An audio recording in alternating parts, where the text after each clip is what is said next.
Weekly weight to dank? Oh no. I am going to turn myself into a pickle!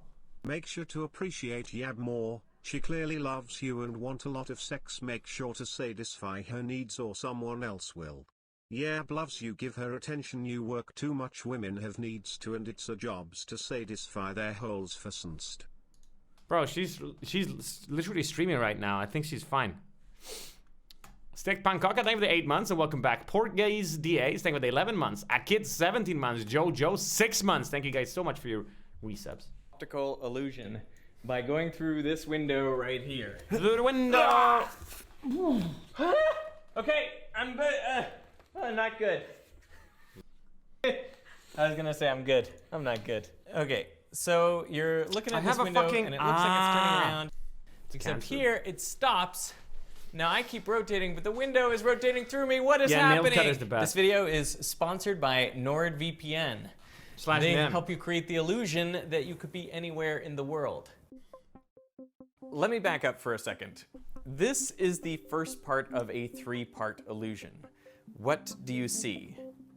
Well, there's a window and it's turning, except it stops and reverses direction. So the window is oscillating back and forth. That's what most people see when they look at this illusion, except that's not what the window's actually doing. It's on this turntable and it is rotating continuously.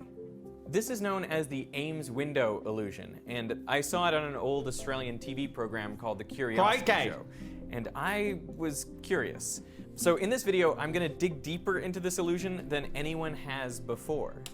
You know, the window itself is not a rectangle, but a trapezoid. You can see this side here is much shorter than this side zinc over every day, here. so that can't be it. And that is essential to the I take illusion. vitamins too every day. Also essential, it is shaded to make it look 3D, but it's actually just a 2-dimensional card with the same image on both sides. So now that you know exactly what this object looks like and what it's doing, can you correctly perceive the rotation rather than the oscillation? I still can't. It still looks to my brain like this window is going back and forth. Okay, I'm doing it. Here's an idea. I'm going to attach this Rubik's it. Cube to the short side. Can you guys do the one, the spinning ballet dancer? Fuck. Do you guys know that one? You like force your brain. I'm gonna keep playing this, don't worry, but. So this girl, well, she's just so fast. She can either spin to the left or to the right. And you can make your brain choose the direction she's spinning. The trick that I found is the easiest is to look at her foot. Look at her foot and then just in your head determine which way she's spinning. And if you do that, you can usually quite easily make her change direction. It's harder when you're looking at her. If you're looking at this area, it's quite hard to make the switch. But yeah. Spinning right. She's spinning in either direction. It's the same kind of illusion. Of the trapezoid, so we can keep track of it as it goes around. You ready? Okay. Okay, the Rubik's Cube is going around. And everything seems normal. But now, what the fuck is that? Oh my head. It looks like the Rubik's Cube is continuing to go around, but the window is oscillating back and forth. There goes the Rubik's Cube around the back. I don't even know what's happening. I can't! Look at that. It looks like the Rubik's Cube is out drifting by itself out in front of the whole illusion. What is happening? Okay, new plan. I'm going to take off the Rubik's Cube and I'm going to put a ruler right through the middle of the window. This ruler is scuffed. So we can't possibly be fooled by the illusion. Look at the top of the big side. Okay, here we go. Okay, the ruler is rotating around. But wait, now the window is going backwards. Whoa! Whoa! The ruler is going through the window. It is doing things which I know are physically impossible, but that is how my brain is seeing it. Look, here we go again. The ruler is turning around with the window. But right about here, the window starts going backwards, but the ruler keeps coming.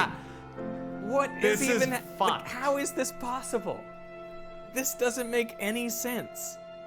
But that is the way my brain interprets this. It clearly prefers the illusion over seeing what's really happening, the continuous rotation.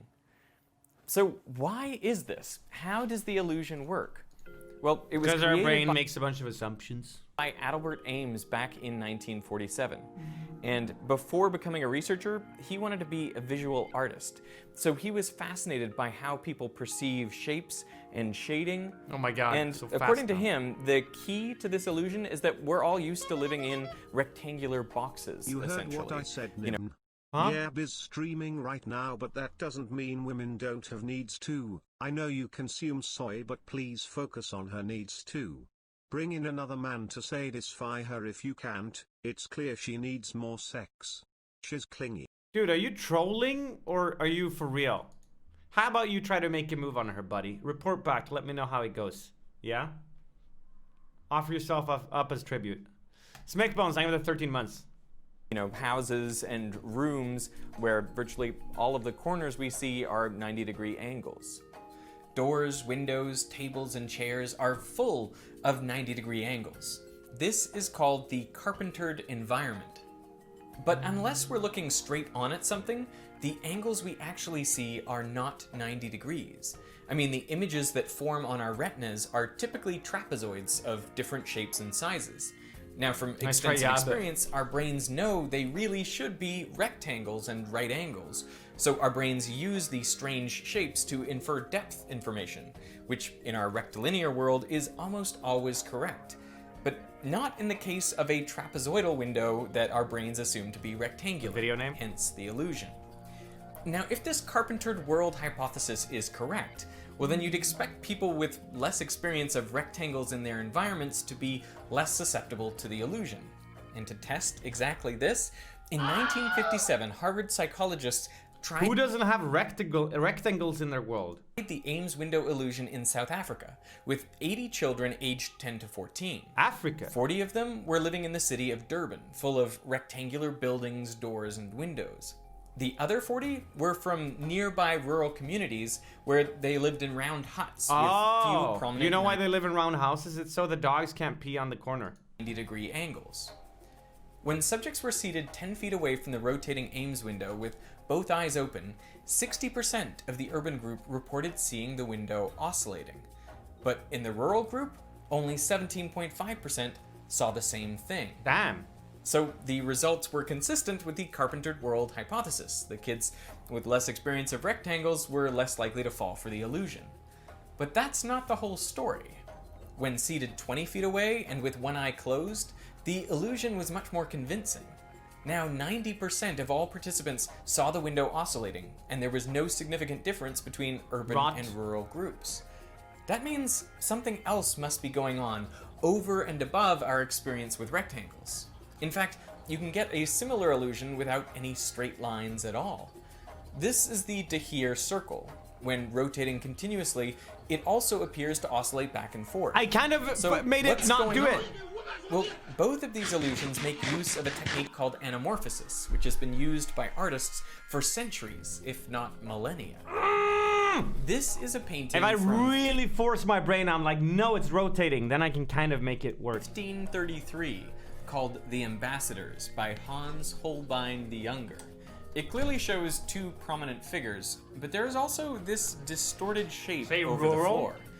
Only when viewed from the correct position, either at the top right or bottom left, does it become clear that the image is actually a detailed depiction of a human skull. It's suspected that the painting was meant to be hung in a stairwell, where presumably out of the corner of your eye, you would spot the striking image of the skull reminding you of your own mortality. But if you were to look at the painting head on, well, the skull would be pretty hard to see. Anamorphosis... It's not really, it's super distracting. Why didn't they hide it better? I always thought this was weird. It's such a bizarre, I don't know. It really sticks out to me. Involves making a distorted projection of an object. So to see its proper proportions, you need to look at the work from a particular position or with a particular device, often a mirror. There are earlier examples, like Leonardo's eye by Leonardo da Vinci. Da Vinci? Which only takes its proper form when viewed from the side. Clearly, Leonardo knew how to give side-eye. And some might argue that the cave paintings at Lascaux, France, from 17,000 years ago, provide the first examples of anamorphic art. Due to the uneven painting surface, artists would have had to consider how their animal figures would be perceived from different vantage points. Oh. When it spins, look at the very right side. Honey Bonnie, 1, 2, 3, 7 months in a row. Anamorphosis is also central to perhaps Ames' most famous illusion, the Ames room. Ames designed his first distorted room in 1934, and with one eye from one privileged perspective, it just looks like an ordinary room. But when people move around the room, it becomes obvious that something is not quite right. That's cool. An Ames room is constructed by taking an ordinary rectangular room and adding a diagonal wall through the middle of it. Then draw lines connecting all the key parts of the room, like corners, windows, and so on, to the privileged viewpoint. Mark where those lines intersect the diagonal wall. Then add a floor and a ceiling. If the projection is done properly, they will not only be tilted, but also warped. Then connect the floor and ceiling with trapezoidal walls, and voila, you have an Ames room. Whoa, Amazon woman.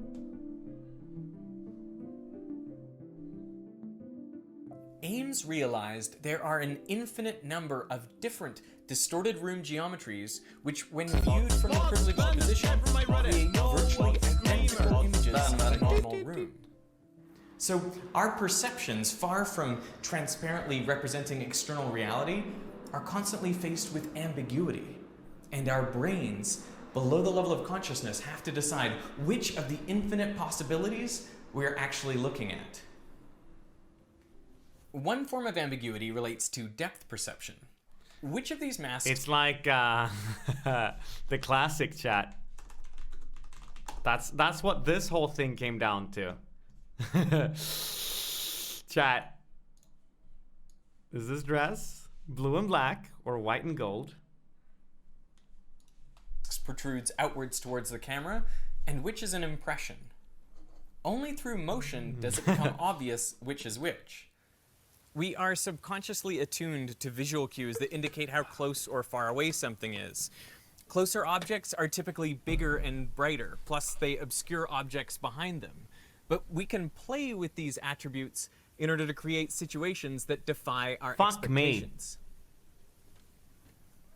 Now, I have been obsessed with getting the Ames window illusion to work.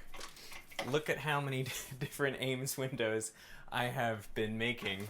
And I made them small initially, and then bigger. Oh, he's losing it. There used to be a disco ball in this room. I never thought that this would come in handy. Then I thought about the question, how could I make myself like the ruler that passes through the Ames window? And of course, then I would need a very large Ames window. That's what we saw in the start. So it's been this holiday season like we're living in a weird, surreal art museum. He's got so many toys for his kids and stuff. It needed to be at least 8 feet on its longest dimension. It's actually made out of 6 pieces of plywood screwed together. One of the challenges is to make it really thin, because ideally it should just be 2-dimensional. So we had to bevel these edges here. Have you started your new job yet? Didn't you have a new job? Happy New Year, man. Then I would twist up these metal cables that hang it to the ceiling, and then jump in the window and let them unwind. Okay, so I'll show you some of the best shots I was able to get, and you let me know, does this work for you? Do you see it oscillating, or do you just see it rotating? That is so weird. He should have put a little pillow in for his tummy, I found lighting is really important. The lighting needs to be really even on both sides to convince you that it is really oscillating. Oh my god, that's trippy. When the large side of the trapezoid is close to us, we perceive it rotating exactly as it is. But when the large side moves around to the back, it is still larger in our field of view than the small side. Wait, I can make it. Our brain perceives it as closer and rotating in the opposite Oh my god, direction. I managed to make it This not is why fuck the up. window appears to oscillate. Half the time we're seeing the window as it is, and half the time we're seeing the bigger side as closer to us, even though it's I looked at this big area really, and I was like, it's going away from me right now. I just forced myself away. But how do we develop the ability to interpret depth cues in the first place? Well, it seems to be an innate ability which forms very early in our development. They've actually shown babies in 3 different age groups, 5.5 months, 7.5 months, and 9 months, the Ames window illusion. Do they see the window oscillating? And how would we know if they did? Well, babies have a well-known preference for novelty. They look longer at things that are new to them. So experimenters first exposed them to an ordinary rotating circle, and then they showed them simultaneously the Ames window and a rotating rectangular window. The 5.5-month-old babies showed no special preference for the Ames window, but the 7.5 and 9-month-olds were significantly more interested in the Ames window, suggesting they perceive it as doing something different, presumably oscillating. Wait, well, why would they be more interested in an oscillating object than a rotating object, though? And unless they understand that it's actually rotating but looks like it's oscillating, why would they be more interested in it? I don't understand. The reason I have been so obsessed with this they put the ruler in there is because I think it confronts one of the big misconceptions about science, which is this idea that scientists propose competing theories, and then all you have to do is look at the data to decide which is the best theory. The truth is, there are many circumstances in which the same data could come from... So they've never seen an oscillating object before? Very different external realities. To use a classic example, does the sun go around the Earth, or does the Earth rotate on its axis? The observation of the sun moving across the sky doesn't, in itself, resolve that debate. Or to use more modern examples, when you make a quantum measurement, does the wave function collapse? Or does it branch the universe? Is the speed of light really the same in all directions, or does it differ and only the round-trip speed is c? As of right now, the data do not discriminate between those theories. And I think we can extend this beyond science. I mean, maybe the Ames illusions are a good metaphor for life. We feel as though we can directly perceive external reality, like a person looking into an Ames room, but the truth is there are an infinite number of different geometries that would all look the same. You know, these days a lot of people are getting basically the same fundamental information, but coming to very different conclusions about the state of reality. So I think in that context, it's important to remember that something as simple as a little rotating picture can fool our brains in fairly spectacular ways. Fucking hell. So we should approach the world and our conclusions about it with a little more humility. You know what element his top is? A little Isn't this iron? less certainty. Chat, who do you guys like more, this guy or fucking what's the guy? Hey, Vsauce. Hey, this video was sponsored by NordVPN. Get a special deal for holidays when you go to NordVPN. My mom. I used to like Vsauce a lot, but I like the OG Vsauce videos. I feel like he got too ambitious. And he started like, I don't know. I just like the way they were back in the day when he would just talk about shit for 10 minutes and be done with it. Hello there. How about some soy food? You know? He still does those? Maybe, I don't know. All YouTube videos are so long these days. Tom Scott? I'm standing here in what appears to be a completely ordinary That was such a bad impression.